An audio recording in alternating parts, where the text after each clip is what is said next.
20페이지입니다. 여호수아는 누구죠? 모세의 뒤를 이어서 이스라엘 백성을 가나안 땅에서 정복하게 하는 사람입니다. 여호수아는 히브리 말인데요. 헬라어로 말하면 어떻게 발음할까요? 사무엘을 우리 한국말로 사무열 이렇게 하기도 하죠. 어떻게 우리 중고등학생도 한번 대답해 볼까요? 여호수아를 헬라말로 하면 뭐예요? 배운 것 같은데 안 배웠던가? 예수. 똑같은 말이에요. 여호수아는 예수입니다. 예수 똑같은 말입니다. 그래서 septuaginta 그 히브리어를 헬라어로 번역한 구약 성경에는 예수라고 바로 나와요. 예수. 예수. 여호와의 종 1절에 예를 들면 여호와의 종 모세가 죽은 후에 여호와께서 모세의 종 눈의 아들 예수에게 일러가라사대 이렇게 돼 있어요. 여호수아 안에서 우리가 예수 그리스도의 그 은혜를 사실은 봅니다. 이 땅을 우리에게 주시고 천국을 우리에게 주시는 예수 그리스도를 봅니다. 자, 이스라엘 백성들이 지금 어디에 있죠? 신명기에 어디에 있었어요? 생각나요? 무슨 평지? 그렇죠. 모압 평지에 있었죠. 모압 평지는 요단강 동쪽이에요, 서쪽이에요? 요단강 동쪽이죠. 약간 높아가지고 저 가나안 땅이 멀리 다 내려다 보이는 곳이에요. 거기서 이제 신명기에서 하나님과 하나님 백성 사이에 언약을 새롭게 맺어졌죠. 다시 이제 하나님께서 은혜 주신다 약속하고 너희들은 순종하라 이야기했습니다. 모세는 죽었고 이제 여호수아의 인도로 나아갑니다. 자, 모세가 죽은 다음에 하나님께서 어떻게 하셨어요? 1절에 읽었지만 여호와께서 여호수아에게 말씀하셨다. 제일 첫 말이 뭐예요? 2절에 보면 모세는 죽었다. 다 아는 이야기잖아요. 모세 죽은 거. 왜 그 말 하겠습니까? 더 이상 너 믿을 사람 없다. 이제 너가 지도자고 오직 나만 믿어라.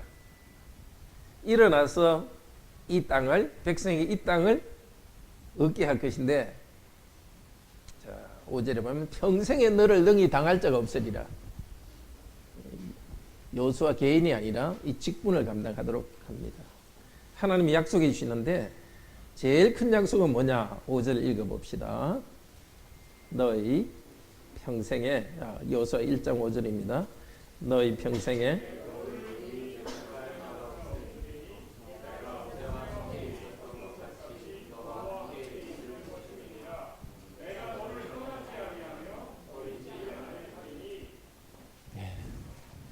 모세는 죽었다. 그 다음에 내가 너와 함께 있으리라. 아마 이렇게 항상 의지하던 부모님이 먼저 세상 떠났을 때 여러분 아무리 부모님이 나이 드신 부모님이라 하더라도 참 마음이 허전하고 의지하는 분이 떠나신 것 때문에 굉장히 힘든 느낌이 들 거예요. 그때 하나님께서 내가 너와 함께 있다. 그런 위로를 주실 때 우리는 큰 위로가 됩니다. 자, 여호수아에게도 하나님께서는 내가 너와 함께 있다. 자, 우리도 하나님께서 우리와 함께 하신 것 다시 우리에게 말씀하십니다. 하나님께서 같이 하시면서 뭐라 합니까? 6절 같이 읽어봅시다. 마음을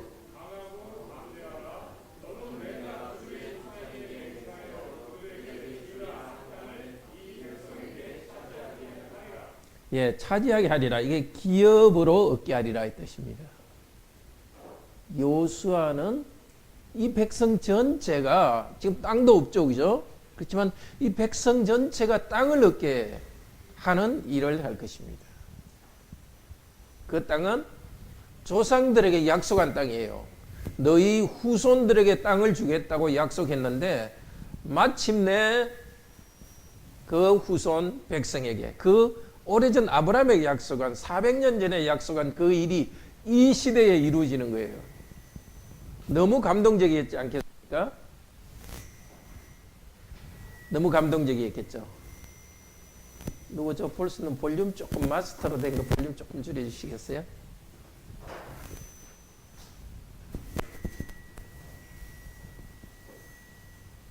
약속하신 일이 이제 이루어지고 그 다음에 요수아 한 명이 강하고 담대해야 될 이유는 자기 개인을 위해서라기보다도 이 백성 전체가 예, 좋습니다. 이 백성 전체가 다시 조금 더 줄여야 되겠네요. 이 백성 전체가 땅을 얻도록 하는 그 일을 위해서예요. 제가 우리 그 남성들 모임에서 여러 번 말씀드렸었어요. 이 말씀 가지고. 남자들이 강해야 돼요. 남편들이 강해야 돼요. 그래야 가족이 땅을 얻어요. 가족이 이 땅에서 평화롭게 살게 돼요. 교회 목사 또 직분자들이 강하게 돼요. 물론 다 사람이기 때문에 두려운 마음이 생기죠. 가정의 남자들, 남편들도 교회 직분자들도 두려운 마음이 생기지만 하나님께서 다시 계속해서 말씀해 주시는 거예요. 강하고 담대하라. 너가 강하고 담대해야 너에게 맡겨진 사람들이 땅을 얻는다. 여러분 남자들 다 여성들도 강해야 되죠. 그렇지만 특히 남자도 강해서요. 민재도 앞으로 강하고 담대하세요. 그래 앞으로 민재와 결혼할 아내와 아이들이 불안하지 않는 거예요. 다 우리 그래야 됩니다. 우리 여러분이 어떤 직장에서나 또 어떤 공직에서나 어떤 일을 맡았을 때는 항상 그걸 알아야 돼요. 하나의 개인이 아니라 직분자이기 때문에 내 개인의 느낌을 따라서 이렇게 자꾸 마음이 움직이는 데 따라서 움직이면 안 돼요. 어떻게 해야 되죠?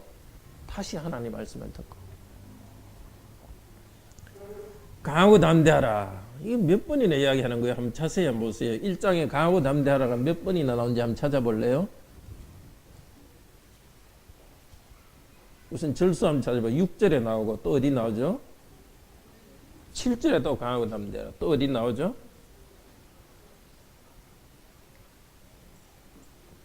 6절, 7절 또 어디?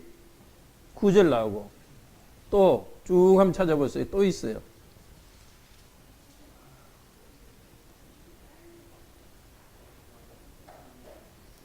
몇 절? 18절에 또 있죠. 4번이 나와요, 여기에. 왜 그렇게 했습니까? 그만큼 요수아도 겁이 난 거예요, 인간적으로는. 겁날 때는 어떻게 하는 거예요? 이 방법밖에 없어요. 하나님 말씀을 다시 듣고 자꾸 반복해서 이 말씀을 듣고 더 얻을 수밖에 없어요. 듣고 기도하고. 정말 우리에게 이게 중요합니다. 하나님 말씀을 잘 배우는 것도 중요하지만은 아무리 배우더라도 그게 내 마음에 안 들어가면 소용이 없어요. 내 마음에 들어가려면 들은 말씀을 갖고 강하고 담대하게 나가야 되는 거예요. 어떻게 강하고 담대하느냐? 방법이 있어요. 7절에 보면 내가 네게 명한 율법을 다 지켜 행하고 강하고 담대하는 거예요. 또 하나는 내가 너와 함께 하리라. 그러니까 하나님이 함께 하신다는 것을 믿고 고백함으로써 강하고 담대하는 거고, 두 번째는 하나님의 말씀을 꼭 붙들고 강하고 담대하는 거예요. 캘빈 목사님이 쓴 글 중에는 그런 말이 있어요. 눈 쫙 감고 하나님께 복종하면 된다. 우리말도 그런 표현을 썼는데 캘빈 목사님이 그런 표현을 썼어요. 그냥 눈 지가시 감고 하나님 말씀대로 그대로 몸을 던지라는 거예요.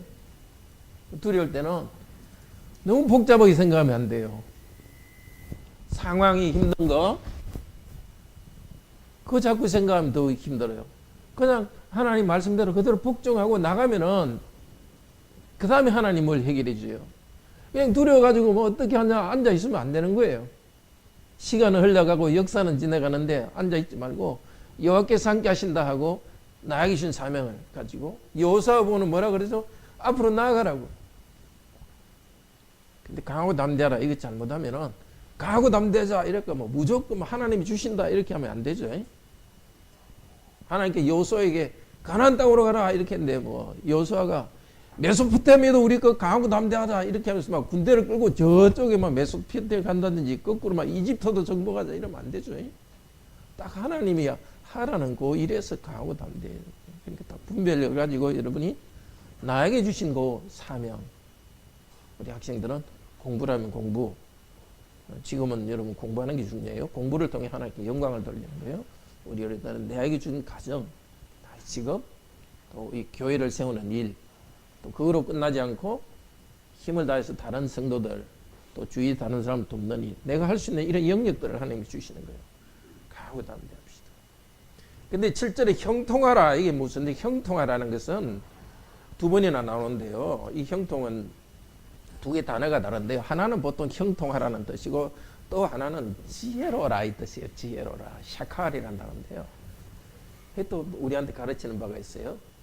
형통은 일이 잘 되는 거예요. 일이 잘 되려면은 어떻게 해요? 지혜로워야 돼요. 지혜는 뭐냐? 하나님의 말씀을 잘 배우고 순종하는 게 지혜예요. 이게 흐름에서 보면 그렇잖아요. 말씀을 딱 지켜서 왼쪽으로도 안 가고 오른쪽으로 안 가는 것, 그게 지혜예요. 딱 해야 될 정확한 그 길로 지나치지도 않고. 여러분 다 지혜로운 인생 살기 바랍니다. 말씀 붙잡고 강하고 담대하길 바랍니다. 얼마나 좀 불안해집니까? 그러니까 다른 사람들, 믿지 않는 사람들은 뭐 경기가 나쁘다, 뭐 직장 구하기 힘들다, 뭐 결혼해도 아기 놓기가 힘들다. 그런데 여러분 흔들리면 안 돼요. 하나님 우리하고는 그리스도인과는 하나님이 함께 하시고 말씀 주셨기 때문에 앞으로 딱 나가면 되는 거예요. 그 돌파력이 우리에게 있습니다. 하나님이 함께 하십니다. 처음에는 여호수아, 세 번은 여호수아에게 강하고 담대하라 이렇게 이야기했고, 뒤에 12절부터 끝까지는 르우벤 지파, 갓 지파, 므낫세 반 지파 12절. 르우벤, 갓, 므낫세 반 지파는 므낫세 지파 중에 반쪽이라는 것입니다. 이 두 지파 반은 왜 나왔을까요? 민수기 또 신명기에서 우리 읽었는데, 어른들도 누구든지 한번 대답해 볼까요? 두 지파 반은 왜 특별히 말할까요? 요단강 동쪽에서 이미 자기 땅을 받았죠, 그죠? 그래서 여호수아가 너희들은 땅 받았으니까 너희가 앞서가서 땅을 정복해라. 그렇게 하니까 네 하겠습니다 하면서 18절에 그 사람들이 하는 말이에요. 우리가 그대로 하겠습니다 하면서 여호수아에게 말해요. 18절 읽어봅시다. 누구든지 당신의 명령을 거역하여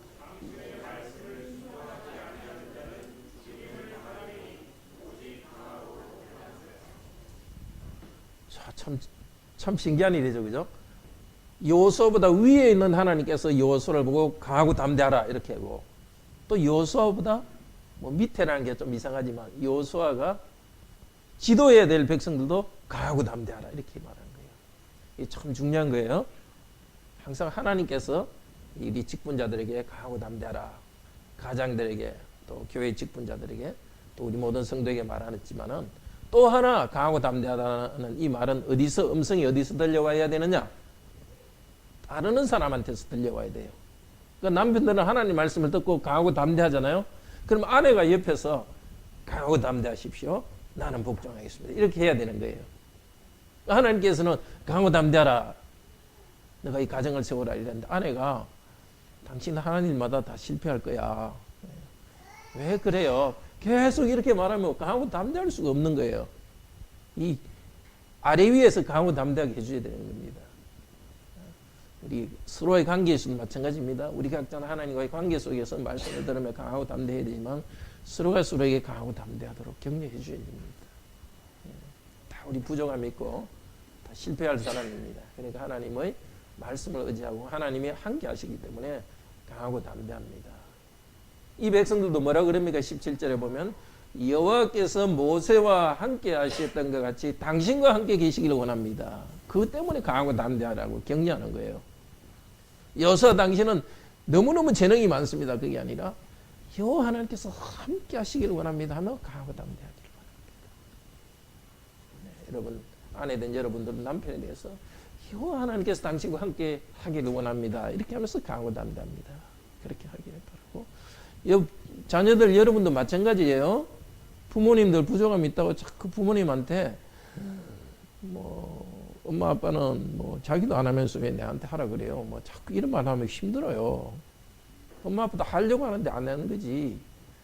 엄마 아빠도 잘 안 하려고 안 하는 게 아니에요. 잘 하려고 하는데 그게 잘 안 되는 거예요, 그게. 그럼 하나님께서 함께 하셔서 엄마 아빠 잘 되기를 원합니다. 기도하고 격려해야 되지. 특히 여러분 이제 사춘기 때, 사춘기 조금 지난 분도 있지만 여러분이 지금 보면 여러분이 제일 잘하는 것 같아. 중고등학생 때는. 왜냐면 전에는 엄마 아빠 말만 따랐는데 이제는 여러분이 뭘 알게 되니까 뭐든지 잘 아는 것 같다가 엄마 아빠가 다 틀린 것 같고 그러거든요. 그때 엄마 아빠 무시하지 말고 이렇게 격려해 드려야 돼요. 뭐든지 시키십시오. 제가 그대로 하겠습니다 하고 이렇게 해줘야 엄마 아빠가 좋은 엄마 아빠 좋은 부모님이 되는 거예요.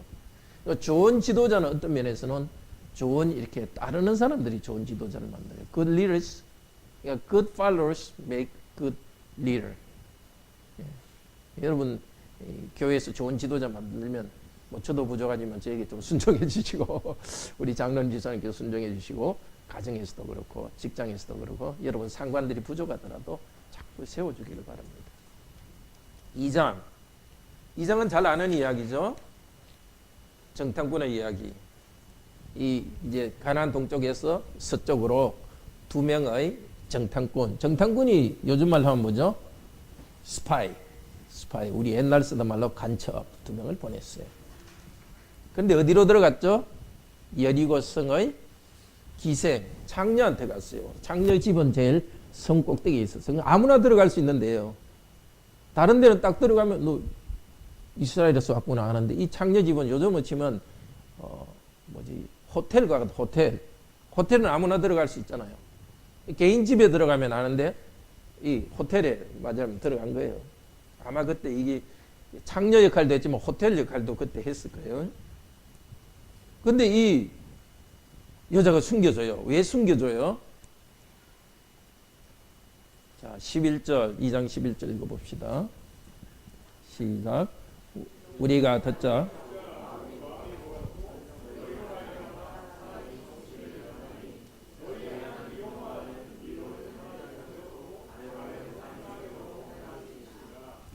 이 여자는 신앙 고백이 있었어요. 여호와 이거는 그냥 하나님이 아니라 삼위일체 하나님 이렇게 말하는 것 똑같아요. 보통 우리나라 사람들도 이게 신이 있다고 믿긴 하지만 누가 우리한테 와서 삼위일체 하나님 이렇게 말하면 그 사람은 신앙이 있는 사람이잖아요. 이 기생 라합은 이 이방 민족이었지만은 여호와 하나님에 대한 신앙이 있는 거예요. 왜? 하나님이 하신 일을 들으면서 하나님은 진짜라는 걸 알았어요. 바랍절 10절에 보면 너희들이 그 홍해를 너희의 하나님은 홍해를 갖다가 마르게 해서 지나게 했고 저 요단강 동쪽에 큰 나라들을 갖다가 멸망시킨 그 여호와.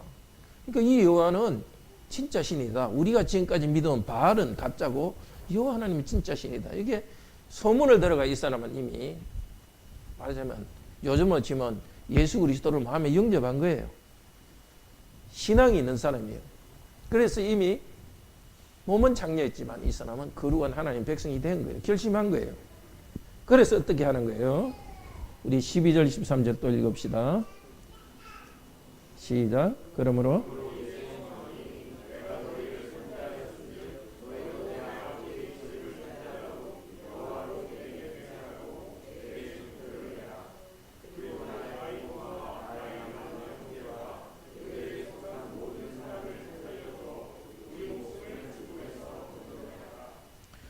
이 선대하라는 게 원래 헤세드를 행하라 이 뜻이에요. 헤세드 여러분 들었죠? 헤세드가 뭐죠? 뭐예요? 언약적 사랑이죠. 그건 알죠? 그런 단어는 꼭 외우세요. 우리말로 번역하기 힘들어요. 물론 그때 이제 일반 그 고대 사회에서도 쓴 말이지만 특별히 안 하면 하나님의 언약적 사랑에 대해서 어느 정도 아는 거예요. 내가 여러분에게 언약적 사랑으로 되었기 때문에 너희들도 나를 선대, 언약적 사랑을 행하십시오. 그러니까 언약에 신실하신 하나님의 이야기를 들었기 때문에 하나님의 백성 사이도 언약에 신실해야 된다는 걸 알았던 거예요. 그래서 이 사람은 그냥 그 2명의 스파이를 그냥 맞은 것이 아니라 하나님 언약 백성으로 맞은 거예요. 내가 언약 백성으로 맞았으니까 당신도 나를 언약 백성으로 맞아주세요 했고, 그다음에 신실한 표를 내라. 이것은 에메트거든요. 이게 헤세드와 에메트 이 두 단어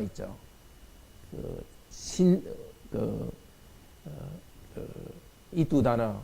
헤세드는 구약에 여러 가지로 번역해요. 인자, 자비 그렇게 번역되고, 이게 에메트는 진실, 신실, 성실 여러 가지로 번역돼요. 요 두 단어 있죠. 여기 하나님의 우리와 맺은 언약을 나타내는 두 단어예요. 헤세드는 무조건적인 사랑을 베풀어서 우리도 하나님께 헌신하도록 하는 거예요. 에메트는 한 번 맺은 사랑을 버리지 않고 끝까지 지키는 게 신실이에요. 이 두 단어가 라합 자신이 이 하나님의 언약적 사랑을 알 뿐만이 아니라 이 여호수아를 기록한 성령님께서는 지금 어떻게 보고 있느냐, 기생 라합과 두 명 정탐꾼을 만남을 하나님의 언약 백성의 이야기로 지금 보고 있는 거예요. 그러니까 여호수아 전체를 어떻게 읽어야 되느냐?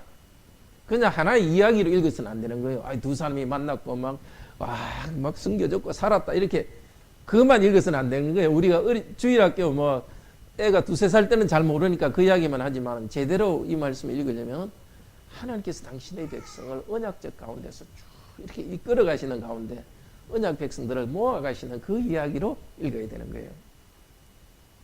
표가 뭐죠?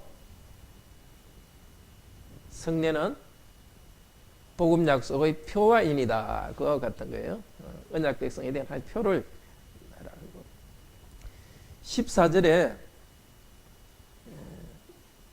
정탐꾼들이 말하는 거예요. 너희들이 라합 당신이 이 일을 갖다 숨겨주면 여호와께서 우리에게 이 땅을 주실 때는 인자고 진실하게 너희를 대우하자. 요 인자와 진실이 바로 앞에 나오는 두 단어예요. 선할 때 선해야 되는 헤세드가 인자고 진실은 요 진실과 똑같은 거예요.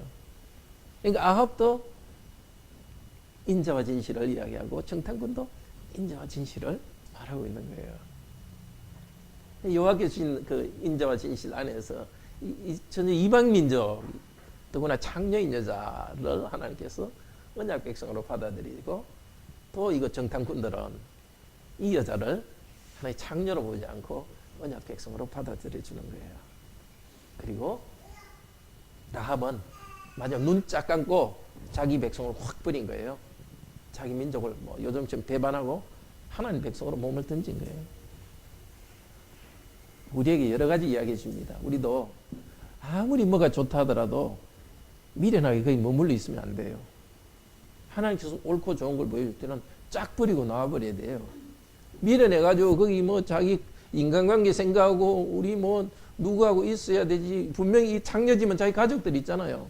또 많은 사람도 있을 거잖아요. 그리고 돈도 있을 거잖아요. 그러다 거기 같이 죽어요. 구약에 그런 여자 있죠. 빨리 나오라 했는데 거기 있으면 미적거리다 죽은 사람들 있죠. 누구? 여호수아의 아내도 그렇고, 아내는 소금기둥 됐고, 또 자기 사위는 거기서 죽었고. 그러니까 하나님께서 하라고 하시는 것 아닌 것, 또 잘못된 것, 거기서 이익을 보고 있으면은 어쩌면 여러분은 지금까지는 그랬는지 모르겠어요. 그러나 하나님께서 새롭게 말씀을 주시고 깨달을 때는, 포기할 때는 눈 쫙 감고 포기해버려야 돼요. 그게 모든 걸 잃는 것 같지만 모든 걸 얻는 길이에요. 결단해야 돼, 결단. 믿음의 결단해야 되는 거예요. 두 번째는 기생 라합. 그런데 성경에 계속 나오는 사람이 이 기생 라합이에요. 마태복음에 보면 예수님 족보에 나와요. 예수님의 할머니로 이게 나와요. 그리고 다윗 왕의 조상이에요. 한때는 이방 여자고 창녀였지만 이 여자는 이제 일종의 이스라엘의 국모처럼 돼서 국모, 왕의 왕할머니고 예수 그리스도 할머니가 된 거예요. 여러분들도 여러분의 인생을 돌아보면은 진짜 남에게 말하기 힘들 정도로 부끄러운 그런 삶이 있을 거예요. 누구에게나. 그 어떤 사람은 심하기도 하고 어떤 사람은 심하지 않을 수 있습니다. 그렇지만 그런 옛날에 잘못한 것 때문에 자기를 너무 나쁘게 보지 마십시오. 여러분이 회개하고 나올 때는 정말 창녀였던 그 여성도 하나님의 아주 귀한 그 백성으로 삼아주시고 아주 가장 고귀한 자리에 높여주십니다. 그리고 주위에 정말 잘못한 일이 있는 사람들도 회개하고 교회 나온 사람들은 정말 이제는 과거와 다르게 맞아줘야 되는 거예요. 이 교회의 권징 또 복음을 받아들일 때 신분을 너무 새롭게 해주시는 거예요. 또 여러분이 또 옛날에 잘못한 일이 있어서 정말 안 좋은 결과를 지금 당하고 있다 하더라도 그게 눌리면 안 돼요. 예수 그리스도 믿고 새롭게 됐으면은 여러분을 이렇게 싸구려 취급하면 안 돼요. 예전에도 목회하면서 우리 성도들 만나보면은 좀 자기를 좀 싸구려 취급하려는 성도들이 좀 있어요. 나는 지금까지 뭐도 잘못했고 했으니까 아유 뭐 대충 살지 뭐 이렇게 해야지 그렇게 하면 안 돼요. 항상 고귀하게 여러분이 진짜 큰 죄를 지었다 하더라도 용서받았습니다. 없는 거예요. 하나님 백성으로서 좀 품위 있는 고상한 삶을 살아가서 하나님 나라의 중요한 자리를 차지하면서 나가야 되는 겁니다. 3장 이제 그 요단강 건너는 이야기인데 요단강 강물이 막 출렁출렁 하는데 어떻게 요단강을 건너게 합니까? 자, 5절 6절 읽어봅시다. 3장 5절 6절 여호수아가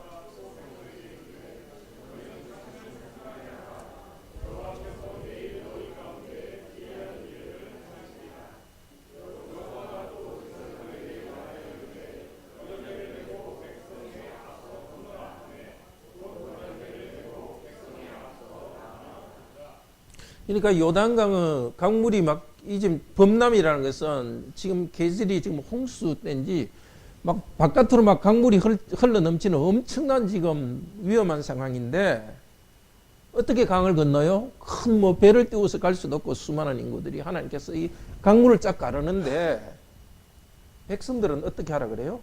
스스로 성결케 하라. 무슨 말이에요? 이 강을 가르는 것은 힘이 아니라 무엇을 통해서? 거룩함을 통해서 강을 가르는 거예요. 이 강을 지나가는 것은 다른 말로 하면 하나님의 거룩 안으로 들어가는 거예요. 그리고 언약궤를 메고 들어가는 언약궤는 성막에 있는 것이거든요. 하나님의 성막, 성전에 가서 성막에서 예배드리는 보통 때는 이스라엘 백성들이 그 성막에 혹은 뒤에 성전이 있을 때는 성전에서 제사장들이 언약궤에 있는 거기서 하나님께 제사로 예배드리고 하나님 백성들은 몸을 깨끗게 하고 거기서 예배했는데 이 위험한 일을 당했을 때 이 큰 위기 앞에서 무엇을 통해서 이 위기를 극복하고 새로운 길을 열으며 더 거룩하게 해서 마치 성전에 가듯이 이 위험 앞으로 나아갑니다. 자, 거룩함으로 나아가야 되는 거예요. 일이 힘들다고 대충하고 거짓말하고 이렇게 하는 것이 아니라 위기가 있고 힘든 일일수록 하나님 백성들은 성결하게 그 문제를 해결해야 되는 거예요. 대충 뭐 거짓말하고 뭐 이렇게 넘어가는 것이 아니라 성결하게 해야 되고 거기에 하나님의 법궤가 언약궤, 하나님 말씀이 함께 가는 거예요. 말씀을 따라 나가야 됩니다.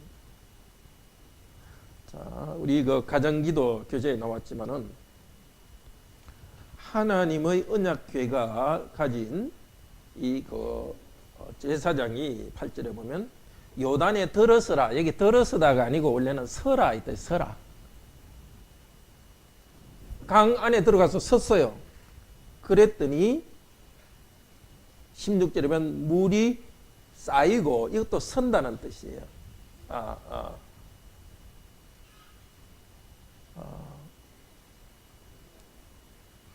13절 에메드라는 똑같은 단어인데요. 제사장이 딱 들어가서 물에 발을 디디니까 강물이 탁 끊쳤고 강 안에 그냥 계속 서 있으니까 강물은 계속 서 있는 거예요. 그래 백성은 지나가는 거예요. 또 상당히 상징적이죠. 그 위험한 강물 안에 그 하나님의 직분자는 거기 서 있어야 돼요. 그래 물을 갖다가 서게 하고 하나님 백성은 지나갑니다. 제일 위험하고 힘든 곳에 항상 직분자들은 서 있어야 되고 남자와 가장들은 그렇게 해야 돼요. 여러분들도 용감해야 돼요. 우리 중고등학생들도 다 여자나 남자나 용감해야 되지만 용감해야 돼요. 하나님 말씀을 가정에 이렇게 나눌 사람들은 용감해야 되고 직분자도 용감해야 됩니다. 그리고 13절에 물이 끊어지고 이거는 원래 언약을 맺는다 할 때와 똑같은 단어예요. 16절에도 완전히 끊어지고 일부러 그 단어를 쓰고 있어요. 언약을 맺는다. 그걸 통해서 뭔가 상징적으로 보여주고 있는 거예요. 이 요단강물이 말하는 것은 단순한 하나님 백성이 걷는 게 아니라 하나님의 그 언약을 맺은 언약 백성들에게 언약을 지금 신실하게 행동하는 거예요. 내가 너를 보호하고 복주겠다고 언약 맺으신 것을 행동하는 거예요. 그러니까 시내산에서 또 십계명을 주시는 언약의 말씀을 주었지만 이제는 언약의 행동을 하시는 거예요. 그러니까 이 강을 지나는 것, 강이 마르고 지나는 것은 언약의 표시가 되는 거예요. 언약의 표시. 언약의 말씀도 있고 언약의 표시도 있습니다. 자, 요단강을 건너면서 12절에 보면은 12명, 한 지파에 12명씩을 택해가지고 거기서 돌을 매라 그랬어요. 돌을 매어서 어떻게 하느냐. 다시 이제 4장에서 와봅시다. 그 돌을 지금 12장에서 돌을 갖다가 여기 12장이 아니라 3장 어디죠? 거기서 12개의 돌을 갖다가 강 가운데 돌을 갖다가 넣어둬요. 그리고 또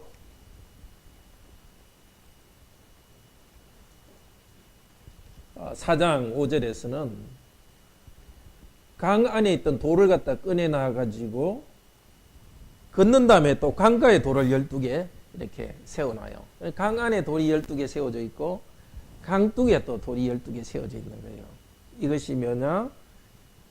4장 5절에 이것이 너희 중에 표징이 되게 하라. 이게 표예요, 표. 성례는 표다 이렇게 할 때. 언약의 표시가 이게 된 거예요. 무슨 표시? 6절 한번 읽어봅시다. 6절, 7절. 이것을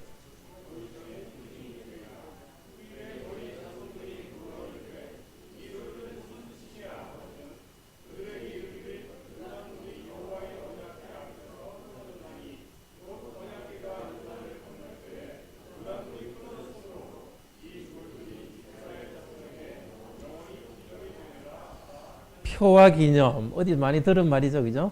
예수님의 성찬에 대해서 이것을 행하여 나를 기념하라. 표와 기념. 말하자면 이것이 구약 시대의 하나의 그 성례와 똑같은 겁니다.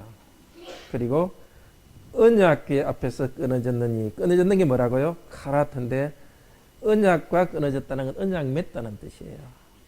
그러니까 이 요단 강물이 끊어진 걸 통해서 하나님이 언약에 신실한 하나님이고 또 한 번으로 과거의 역사가 끝난 게 아니라 그걸 기억하도록 하기 위해서 돌을 세운 거예요. 그리고 후손들에게 계속해서 이야기를 들려주는 거예요. 여호와는 언약에 신실한 하나님으로서 이 돌을 요단강을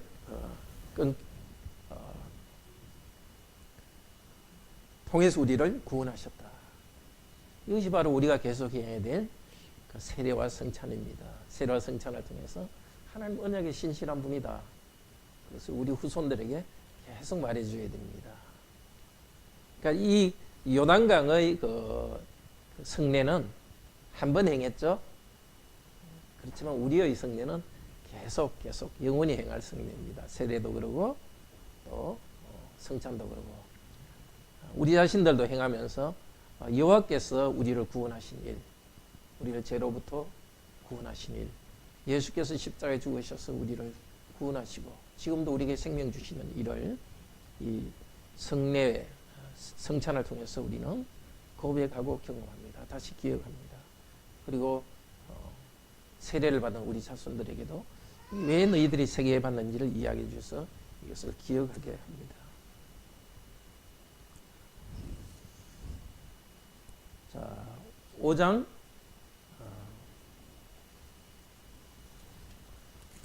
이스라엘 백성들이 할례를 행하고요.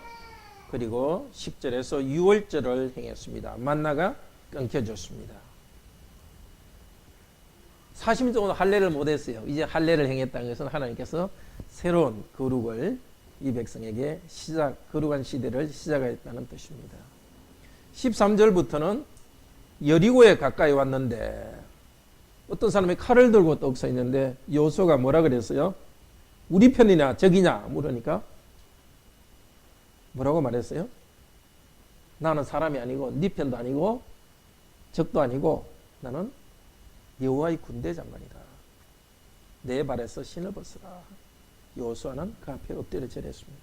엎드려 절한 걸 보니까 단순한 천사는 아니고 아마 천사 같지만은 켈빈은 예수 그리스도 성육신 하기 전에 예수 그리스도 하나님이었을 거다 그렇게 추측합니다. 성경이 분명히 이야기하지 않지만 이것은 이 천사는 보통 천사가 아니라 하나님. 구약 다른 곳에서도 하나님을 이렇게 천사로 표시할 때가 있습니다. 여호와 하나님께서 나타났습니다. 네가 선 곳은 거룩하다. 발에 신발을 벗으라. 어디에서 읽어보셨죠, 여러분? 그렇죠. 출애굽기 3장에 있는 출애굽기 3장과 여호수아를 연결하는 거예요. 그 출애굽할 때 이야기의 첫 부분과 가나안 땅을 정복하는 첫 부분이 지금 연결되는 거예요. 모세와 여호수아가 연결되는 거예요. 하나님께서 시대를 연결해서 당신의 일을 하십니다. 땅이 뭐 특별히 거룩해요? 땅은 그냥 땅이에요. 왜 거룩하겠습니까? 거룩하신 하나님이 함께 하시기 때문인 거예요. 지금도 여러분 이 땅이 뭐 거룩합니까? 악한 사람도 많고 너무 나쁜 사람도 많은데 여러분 가까이도 그런 사람이 있죠.